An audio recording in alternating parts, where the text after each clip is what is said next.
Hi అండి. అందరూ ఎలా ఉన్నారు? బాగున్నారా? నేను బాగున్నానండి. వావ్! ఎంత టెంప్టింగ్గా అనిపిస్తోంది కదా. ఇప్పుడిప్పుడే చేసేసుకుని మేము కూడా తినేయాలండి అని అనిపిస్తుంది కదా. మీకు జీడిపప్పులు కనిపిస్తున్నాయి, కిస్మిస్ పళ్ళు కనిపిస్తున్నాయి కదా.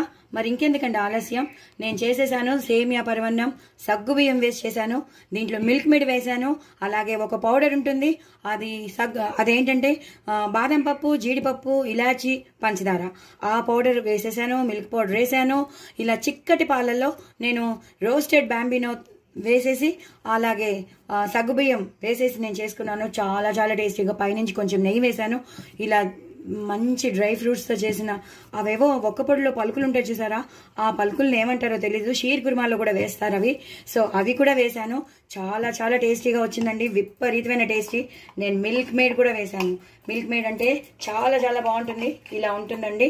ఇది వేస్తే ఏమవుతుందంటే చాలా టేస్ట్ ఎన్హాన్స్ అయిపోతుంది. మీరు ఎంత వేసుకుంటే అంత రిచ్ అయిపోతూ ఉంటుంది అనమాట. సో డూ ట్రై ఇట్ అండి.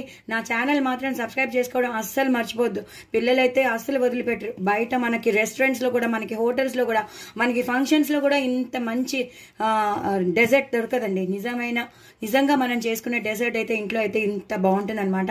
పిల్లలకి పెట్టండి, మీరు కూడా ఎంజాయ్ చేయండి. నేను చెప్పిన విధంగా లాంగ్ వీడియో చూడండి, ఏమేమి వేసానో మీకు తెలిసిపోతుంది ప్రొసీజర్. ఇంత టేస్టీగాను మీరు చేసుకోండి, హ్యాపీగా ఎంజాయ్ చేయండి.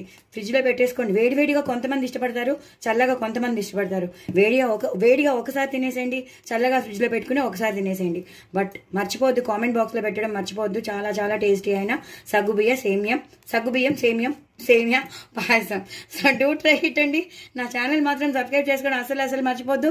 నా గొంతు ఇంకా రాలేదు, అడ్జస్ట్ అయిపోండి. But very very tasty kheer అండి. బాయ్ అండి.